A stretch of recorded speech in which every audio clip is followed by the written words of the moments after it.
kali ini kita bakal ngebahas soal tips menjaga psikologi di kondisi ekonomi yang lagi nggak pasti kayak sekarang ini ya. Tapi mungkin sebelum kita masuk ke topik utamanya, aku mau minta outlook IHSG dari view-nya Pak Toyo sendiri dong, gimana sih? Outlook IHSG ya. Kalau menurut saya ya sekarang kita kan mau masuk ke laporan kuartal Q3 ya. Jadi mungkin gini dulu deh. Kenapa IHSG jatuh dulu gitu ya. Kalau IHSG jatuh ini kan sebenarnya memang kita ada outflow uang yang cukup besar lah dari market IHSG kita. Kenapa outflow itu bisa menjadi besar? Karena market ini lagi khawatir dolar ini meningkatnya tinggi, dan satu sisi suku bunga di US itu lagi tinggi. Jadi sekarang bayangin mata uang kita melemah, tapi bunganya di US juga lebih tinggi. Jadi udah melemah mata uang, secara return dari suku bunganya juga nggak menarik dibanding dengan suku bunga di US sana. Sehingga itulah yang terjadi adalah ada outflow, uangnya keluar, pergi lagi balik ke Amerika, kurang lebihnya seperti itu. Nah, tapi kalau misalkan dibilang bahwa market kita berbahaya, bakal resesi, segala macam, dan lain-lain, saya juga mungkin nggak terlalu sependapat. Karena sebenarnya kita memang nggak lagi baik-baik aja, terutama untuk kuartal 3 nih, Rehel. Kuartal 3 mungkin saya nggak terlalu optimis hasil laporan keuangan nanti banyak yang bagus, terutama untuk sektor consumer dan retail. Karena sektor consumer dan retail sebenarnya di bulan Juli itu benar-benar kita kehajar penjualan tuh hancur sebenarnya. Tapi Agustus September tuh mulai membaik, walaupun mungkin masih belum sebaik untuk yang Q2 kemarin sebenarnya. Jadi ya kita masih akan satu tantangan lagi lah, yaitu di dalam kuartal 3 ini, di mana mungkin hasil laporan keuangan nggak terlalu bagus, tetapi satu sisi yang kita hantaman terbesar nanti mungkin di minggu depan lah. Saya nggak tahu rilis data Cina itu kapan, karena harusnya minggu ini tanggal 18, tetapi secara mendadak pemerintah Cina mendelay tanpa batas waktu untuk rilis data GDP Cina. Kebanyakan orang-orang di market sudah mengidentifikasi bahwa rilis data Cina itu nggak bagus. Q3 ini parah sebenarnya. Ketika itu benar hasilnya, bahwa hasilnya nggak bagus, maka itu akan terjadi kepanikan sebenarnya. Kepanikan itu terutama akan menghajar untuk market komoditas, kalau menurut pandangan saya. Kenapa? Karena Cina adalah pengguna komoditas yang paling besar di dunia. Sehingga ketika Cina drop, Eropa drop, Amerika drop, maka sentimen market akan berpikir, wah jangan-jangan krisis ini menjadi parah, dan kalau krisis parah, penggunaan komoditas akan berkurang, sehingga harga komoditas mungkin yang akan menjadi tantangan menurut saya, pandangan saya. Nah, itu mungkin pukulan terakhir yang akan kita rasakan. Jadi sebenarnya kalau misalkan dibilang tahun depan itu berbahaya, itu salah. Tahun ini yang sebenarnya kita lagi berat. Tetapi beruntungnya, dari perjalanan panjang tahun ini yang berat, kita nih baik-baik aja loh sampai detik ini. Bahkan mungkin beberapa teman-teman returnnya juga masih return yang lebih bagus dari tahun lalu. Jadi ya sebenarnya ya udah, kita tinggal sedikit lagi lah menghadapi hantaman-hantaman di market, dan kalau semuanya sudah price in nantinya ya, mungkin di bulan ini atau paling lama di bulan depan, ya kita akan recover. Jadi kalau misalkan banyak orang yang pesimis, para influencer bilang resesi segala macam, kalau saya bilang ini kesempatan terakhir untuk kita bisa mendapatkan barang-barang bagus di harga yang bagus. Jadi saya sih masih optimis ya, bursa kita akan menarik di sisa kuartal 4 nanti. Tapi yes, kita masih ada sedikit turbulensi lah yang akan kita hadapi dalam beberapa minggu ke depan. Itu sih mungkin pandangan saya ya, Rehel ya. Oke, berarti menurut Pak Toyo sendiri nih, kemarin ini IHSG sempat drop ke 6.800 tuh, itu justru kesempatan untuk serok harga di barang-barang di harga yang murah ya justru? Itu kesempatan yang kita benar-benar diuntungkan kalau dari pandangan investor ya. Pandangan investor itu kan kita incer barang bagus, tetapi harganya murah. Nah, sekarang market benar-benar memberikan. Bahkan ada satu perusahaan retail, misalkan PER-nya 6. Atau kita bisa lihatlah banyak perusahaan ya, dan beruntungnya lah ada Q3 yang memang kinerja beberapa perusahaan bagus, menurut saya jelek di kuartal 3 ini. Tapi kuartal 4 tuh sebenarnya baik-baik aja. Jadi contoh. Saya akan ngomong, Sido muncul, saya cukup yakin kuartal 3 nggak bagus. Saya akan bilang seperti itu. Karena saya kebetulan lagi pegang juga bukan perusahaan TBK, perusahaan yang industrinya di produk kesehatan. Saya tahu bahwa kuartal 3 dia tidak bagus, tapi kuartal 4 dia pasti akan membaik. Jadi ada beberapa company yang saya lihat nanti kita akan mengalami turbulensi, ya mungkin itu kesempatan sih untuk kita bisa dapatkan di harga yang bagus. Karena kalau tidak ada kejatuhan, tidak ada problem, kita akan sulit dapetin company-company bagus di Iya, harga yang betul. bagus. Jadi ini menurut saya sih peluang. Saya sih benar-benar nggak tahan cash untuk saat ini. Saya ofensif. Oke, berarti justru saat ini Pak Toyo sendiri tuh nggak raise cash kayak yang orang-orang kebanyakan banyak yang saranin untuk raise cash kan karena kondisinya tuh lagi nggak pasti. Tapi kalau menurut Pak Toyo sendiri justru ini kesempatan ya dan justru udah jadi last chance kita nih untuk dapetin barang-barang dengan harga murah. Oke. Betul. Nah tadi Ini tuh sempat, peluang terakhir tadi buat udah sempat pandangan dibahas. saya. Iya, tadi udah sempat dibahas juga nih kan soal komoditas yang nanti justru malahan bisa jadi itu malah kurang bagus ke depannya. Itu kenapa ya kira-kira? Kan kemarin ini bisa dibilang komoditas tuh jadi salah satu sektor yang bikin IHSG kita tuh defensif. Nah, ini kenapa ya kira-kira komoditas tuh malahan jadi kurang bagus nih? Oke, sekarang kita harus ngerti dulu problem yang terjadi ya, Rachel ya. Problem kenapa sih kita inflasi tinggi? Kenapa suku bunga tinggi? Problem pertama, problem paling besar adalah harga komoditas yang naiknya begitu tinggi. Kalau harga komoditas naiknya tinggi, maka nggak ada yang istilahnya barang apapun pasti naik biayanya. Karena kalau kamu produksi, kamu butuh listrik dari batu bara. Kamu untuk kirim barang, kamu butuh bensin untuk kendaraan kamu bisa berjalan, butuh oil. Nah, ketika harga komoditas ini naik, maka semua komponen itu menjadi besar. Itulah yang menjadi problem saat ini. Di US, di Eropa, kenapa ekonominya begitu hancur? Beli bensin aja mereka susah. Beli bensin aja mereka susah. Jadi sekarang yang harus diatasin adalah harga komoditas harus jatuh. Nah, momentum yang akan ditunggu untuk bisa menjatuhkan harga komoditas adalah GDP data Cina. Itu pandangan saya. Jadi minggu depan, kita nggak usah nunggu tahun depan deh. Misalkan minggu depan atau bulan depan, rilis data GDP Cina, itu mungkin menurut saya goncangan untuk harga komoditas. Ketika goncangan itu terjadi, yes, kita nggak salah. Indonesia mungkin tahun depan jadinya ada penurunan ekonomi. Penurunan ekonomi Indonesia itu dalam artian apa? Dalam artian pendapatan negara Indonesia berkurang. Kenapa? Karena ya kita pendapatan kan besar dari komoditas. Kita benar-benar pesta sebenarnya. Jadi ketika harga komoditas tahun depan turun, ya pendapatan kita turun. Tapi apakah itu jelek? Enggak juga. Kenapa itu nggak menjadi hal yang jelek? Karena sekarang gini, yang bisa nikmatin harga komoditas tinggi siapa? Investor komoditas, investor emiten komoditas, ataupun pengusaha komoditas. Tapi tidak ada satupun perusahaan ataupun pelaku industri selain mereka yang diuntungkan. Ketika harga komoditas turun, maka biaya mereka kan akan mengecil. Biaya bensin mungkin nanti berapa bulan lagi bisa turun. Masyarakat punya kemampuan daya beli lagi, ekonomi mengalir lagi. Jadi justru tahun depan itu menjadi lebih baik sebenarnya. Dengan kejatuhan harga komoditas yang mungkin nanti akan datang gitu ya. Jadi ya menurut saya ya kita nggak lagi baik-baik aja, tapi nggak jelek-jelek juga sih, justru opportunity ya, karena sekarang harga barang naik. Emang kita pikir ketika harga komoditas turun, harga jual produk Indomie atau harga jual produk konsumer yang lain akan turun? Nggak mungkin. Tetapi mereka akan bisa dengan penurunan biaya, mereka akan bisa kasih promosi yang lebih besar. Nah, kalau Rachel belanja, lihat ada diskonan kan impulsive buying. Rachel jadi pengen ambil aja walaupun nggak butuh gitu. Jadi ya tahun depan sih akan menjadi hal yang menarik sih menurut saya. Jadi buat saya sih oke-oke aja lah, kita baik-baik aja. Berarti menurut, mungkin aku rangkum sedikit nih, menurut Pak Toyo sendiri, IHSG kita saat ini tuh lagi nggak baik-baik aja, tapi bukan berarti kita harus terlalu takut juga ya, tapi justru kita malah harus cari peluang yang ada sebelum harganya balik lagi ke normal, keburu mahal lagi gitu ya. Betul. Bahkan gini nih, kalau kita ngomong dari ekonomi ya, inflasi kita tuh lebih rendah loh daripada negara lain.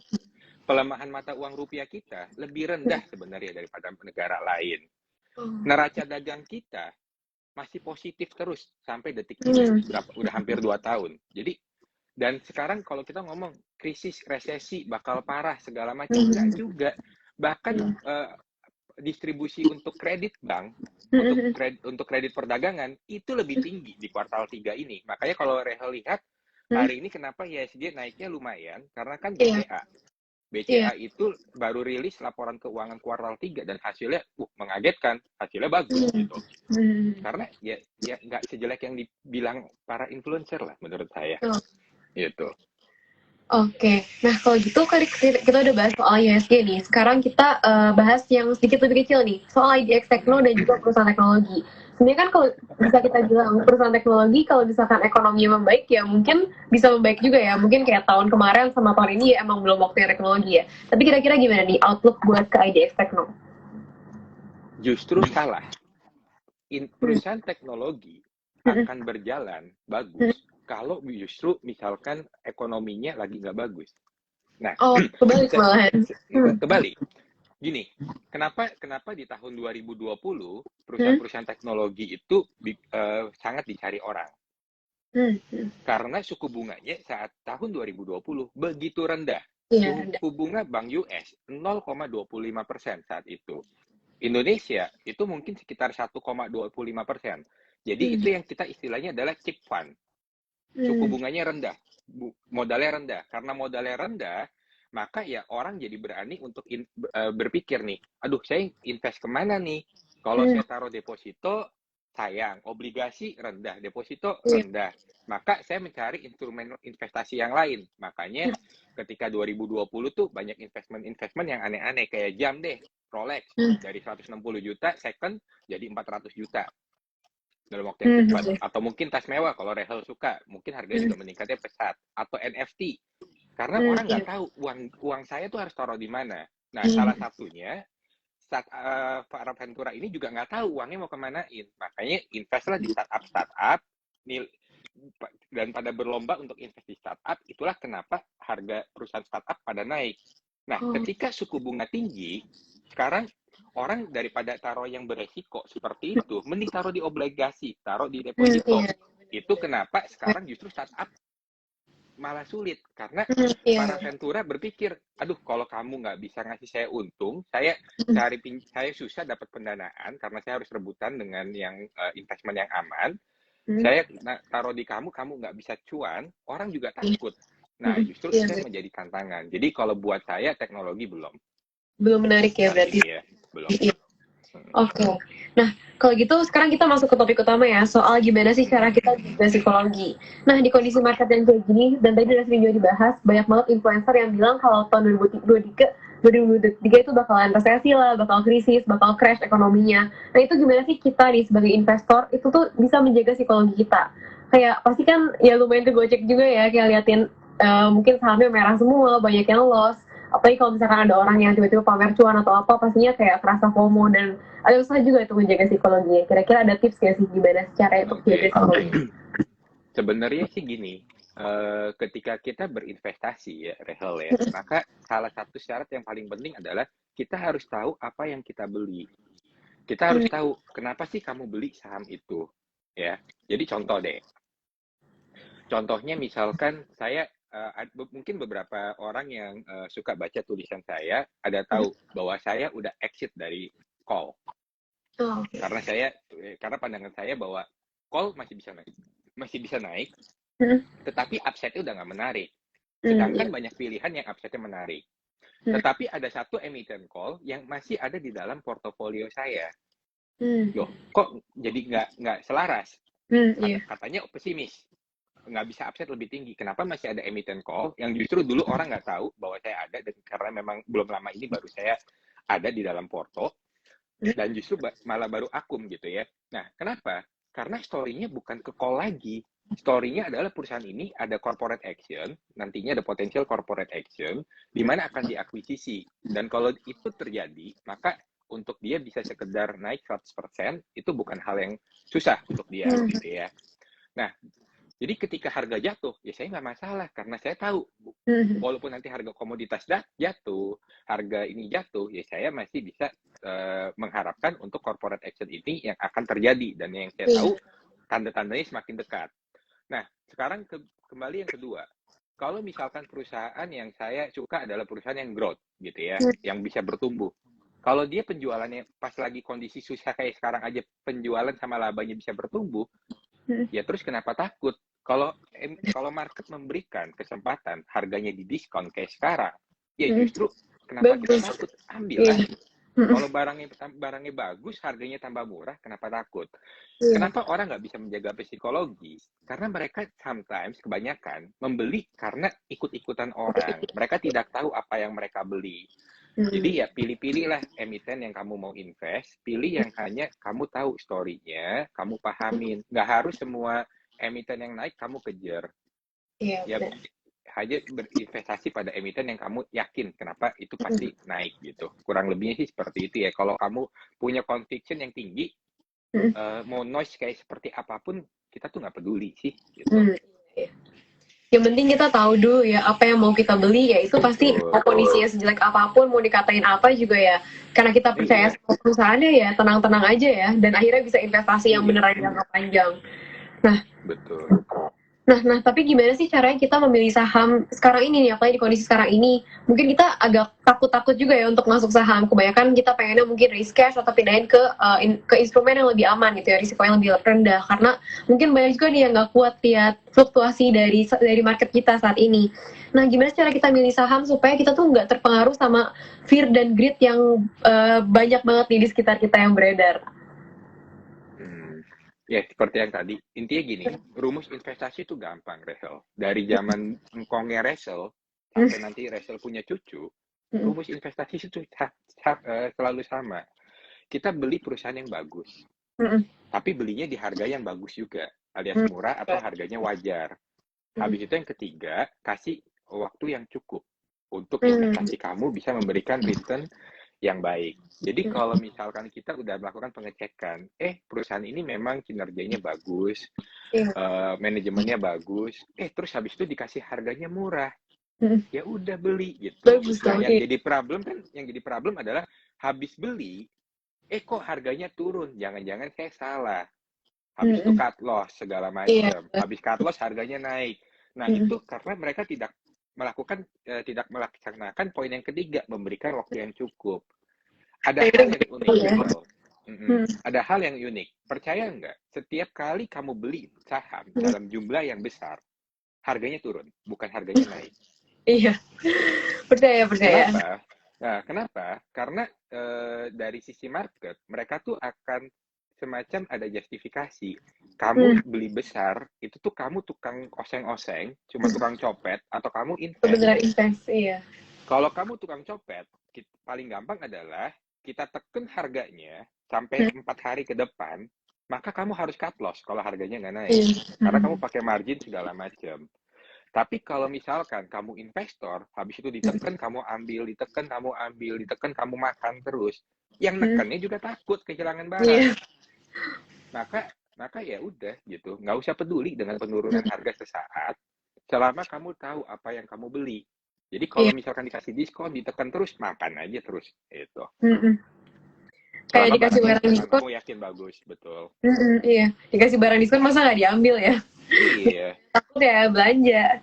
Nah, kalau misalkan sekarang ini nih kan banyak banget berita-berita soal resesi tadi dan yang lain-lain lah, kayak tahun depan bakalan jelek, bakal crash dan lain-lain. Itu tuh sebenarnya gimana sih cara kita ngadepinnya? Gimana cara kita yakin nih sama kondisi ekonomi negara kita sendiri gitu? Karena kan banyak banget ya fear yang beredar juga. Nah, itu harus kita jaga juga kan psikologinya. Gimana sih tapi caranya? Sebenarnya sih kita bicara, kalau kita ngomongin ekonomi, maka tuh sebenarnya jangan berdasarkan asumsi, tapi berdasarkan data sama fakta. Kalau kita pegang data, pegang fakta, maka kita tahu sebenarnya arahnya mau kemana. Sekarang ada hal yang konyol buat saya ya, pandangan saya. Saya sebenarnya nggak gitu ngikutin para influencer lah sebenarnya. Cuman kemarin ada yang ngomong bahwa krisis tahun ini disamakan dengan krisis tahun 1970. Nah, itu kan konyolnya luar biasa, Rachel. Kenapa konyolnya luar biasa?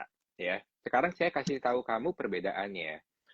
Kalau zaman dulu kita tuh uang, ya, zaman dulu uang tuh bentuknya tuh selalu koin.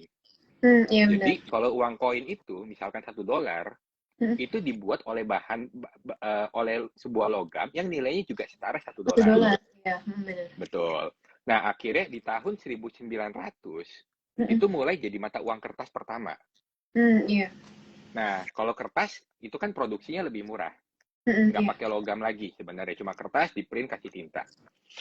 Nah, akhirnya uang kertas ini mulai terkenal, mulai semua negara pakai. Nah, akhirnya ada suatu perjanjian, namanya perjanjian Bretton Woods. Saya lupa tahun berapa, mungkin tahun 44 lah. Seingat saya dekat habisnya Perang Dunia. Di tahun 44 ada perjanjian Bretton Woods, namanya. Di mana Bretton Woods itu kita pokoknya harus punya satu mata uang yang dijadikan standar. Nah, mata uang yang dipilih adalah mata uang yang namanya US dollar. Itu kenapa kalau Rehel lihat emas dihubungkannya dengan dolar, kol dihubungkannya dengan dolar. Awalnya dari situ. Oke. Nah, jadi semua konversi itu dikonversi dalam mata uang dolar. Yang bikin rusuh adalah di tahun 70 ada presiden Amerika yang luar biasa kepintaran, namanya Nixon. Dia bilang, kalau dulu Rachel mau ngeprint mata uang dolar, Rachel harus setorkan emas fisik. Jadi kamu nggak bisa sembarangan ngeprint. Kalau kamu mau ngeprint, kamu harus ada cadangan emas fisik yang diserahkan. Nah, Amerika gosipnya saat itu kehabisan emasnya. Jadi kalau dia mau ngeprint uang, dia nggak punya emasnya. Maka apa yang dilakukan? Tahu-tahu Amerika memutuskan sepihak, udah deh kalau gue cetak uang, nggak usah pakai cadangan emas. Nah, itulah kenapa ketika tahun 70-an, cetak uang itu menjadi besar. Untuk pertama kali itu menjadi jauh lebih besar. Sehingga itulah menjadi mata uang US dollar menjadi melemah sekali. Karena uang ini cetak semakin banyak. Harga komoditas menjadi tinggi. Barang bahan baku naik, tapi uangnya jadi lemah. Nah, itulah awal mulanya printing money itu menjadi luar biasa besar. Jadi sejarahnya di situ. Nah, sekarang apakah kita ketika kemarin krisis, printing money kita tuh sebenarnya tambah parah nggak? Parah. Kita ngeprint yang sangat banyak.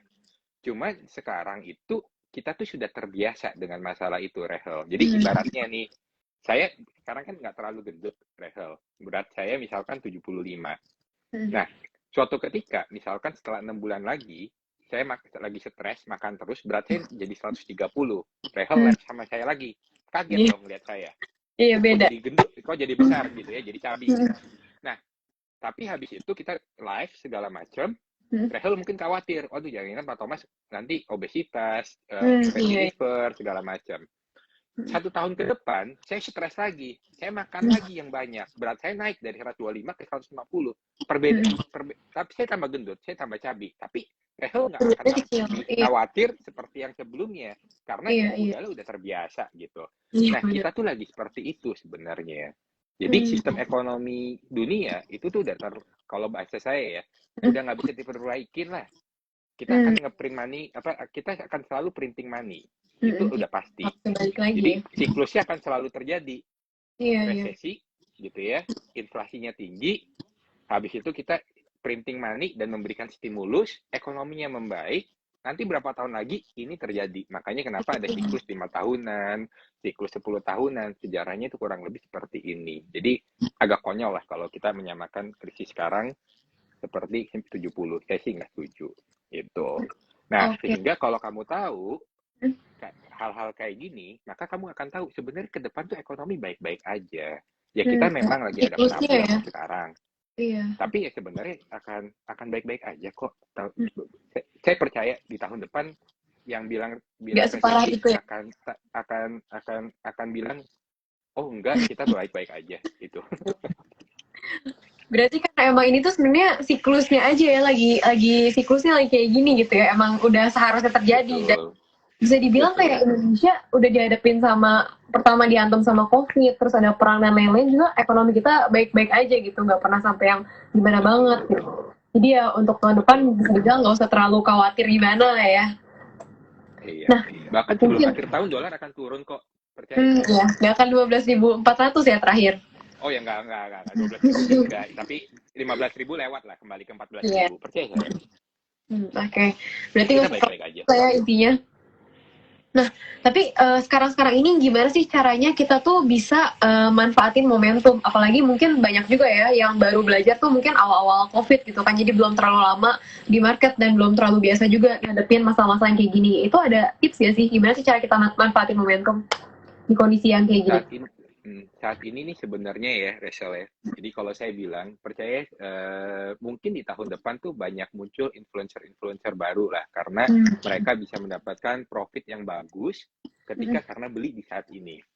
Ya. Jadi kalau sekarang maksudnya justru sekarang tuh kayak kita tuh tahun 2020, di mana ketika kamu beli barang karena lagi harganya menarik, ya itu naik, jadi kita bisa dapatkan return yang bagus sebenarnya.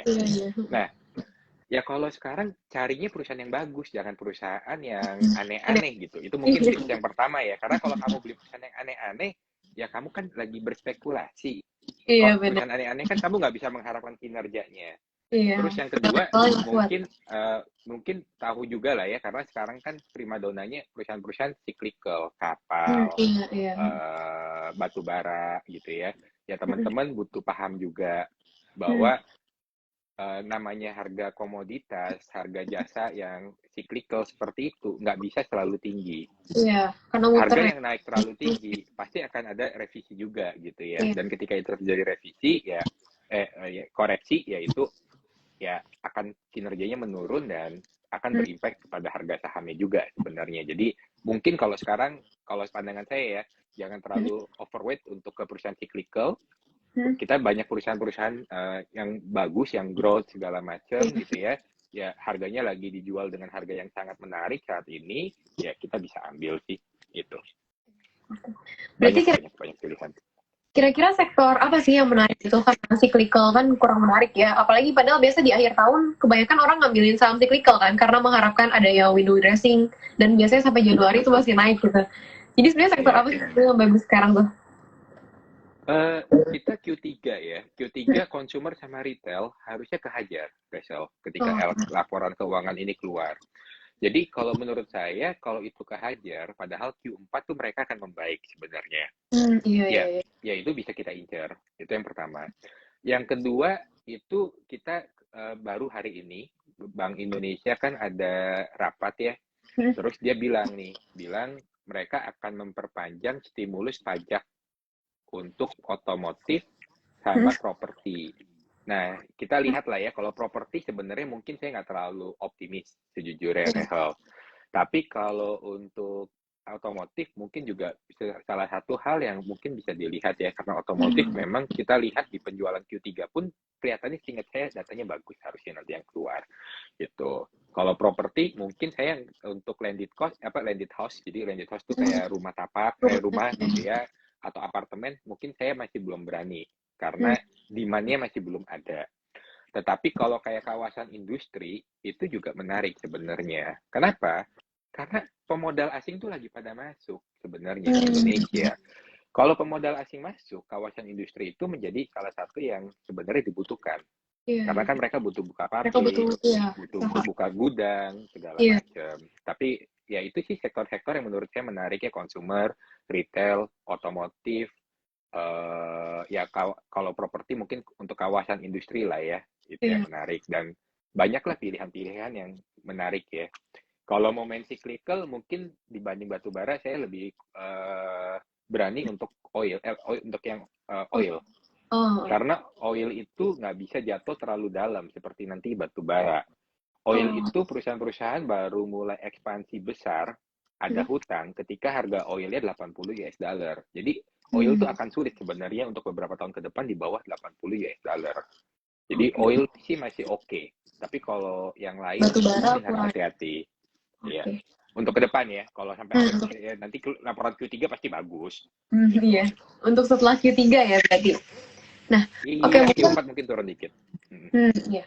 Mungkin ini ada yang jawab pertanyaan sedikit ya dari audiens. Silakan. Ada yang nanya nih, menurut Bapak tahun ini berat karena masih ada COVID atau karena apa? Mungkin COVID-nya udah lewat nih ya. COVID udah nggak dianggap sih ya sebenarnya. COVID nggak dianggap. Jadi sebenarnya Q1, Q2 tuh kita baik loh ekonominya. Iya, iya benar. Nah, Nggak apa separah yang itu. terjadi ketika Q3? Q3 tuh problemnya cuma 1 bulan, Rehel. Bulan Juli Iya, iya. sebenarnya. Kalau itu. Kenapa bulan Juli itu menjadi problem? Karena kita kan udah berapa tahun ya, berapa tahun tersiksa karena COVID, nggak bisa jalan-jalan dan lain-lain. Iya, benar. Ya kan? Sehingga ketika kemarin libur lebaran, itu duit benar-benar dihabiskan oleh masyarakat, Rehel. Iya. Nah, akhirnya Q2 terjadilah belanja yang sangat besar, sehingga Q3 habis duitnya masyarakat, duitnya orang-orang kayak kita, Q3 udah habis, nggak punya duit. Maka Q3, terutama bulan Juli, itu hemat. Iya, jadi Gitu. ekonominya nggak jalan ya. Betul, jadi ekonominya sedikit lebih sulit lah. Makanya kalau misalkan lihat data, saya lupa data dari mana ya. Saya lupa data dari suatu lembaga lah. Itu emang di bulan Juli ekonomi kecuali otomotif sama pariwisata itu sebenarnya mengalami penurunan. Semuanya. Gitu. Semuanya turun. Susah Q3 ini sebenarnya. Tetapi ya udah gitu. Habis itu kan kita kerja, kita usaha, dapat uang Dapat lagi duit kan, lagi. kita punya uang buat belanja lagi.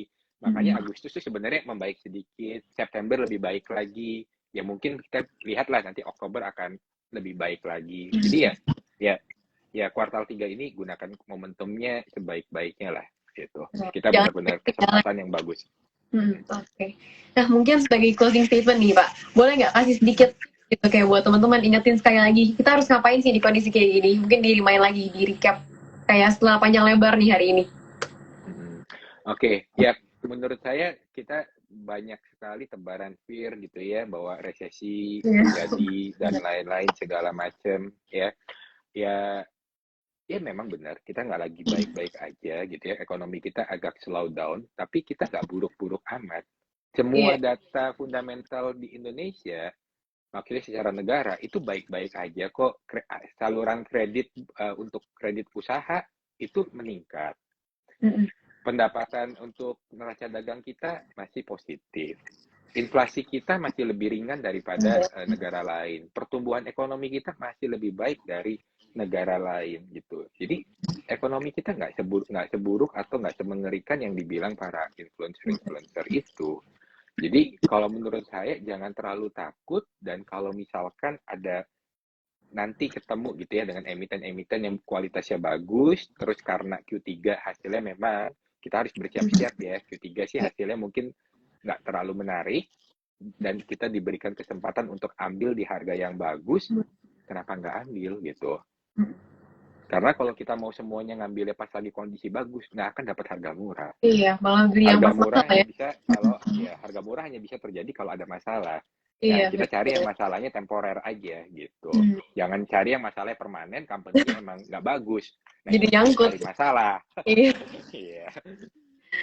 Ya, mungkin itu sih kalau dari saya.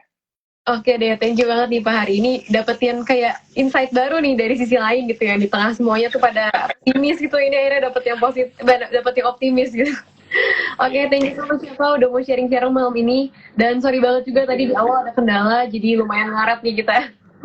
Ngomong-ngomong Rachel, saya belum pernah IG live sebenarnya. Akhirnya belum pernah IG live. Ini kan kalau mau collab, saya berarti tinggal tekan lombang close-nya aja tuh bagaimana? Iya, nanti di waktu lagi di close-nya, di end-nya itu ada di share, untuk di share atau di discard, itu pilih yang di share. Oke, berarti tekanin sama silang ya nanti ya? Iya betul, nanti tekanin silang aja.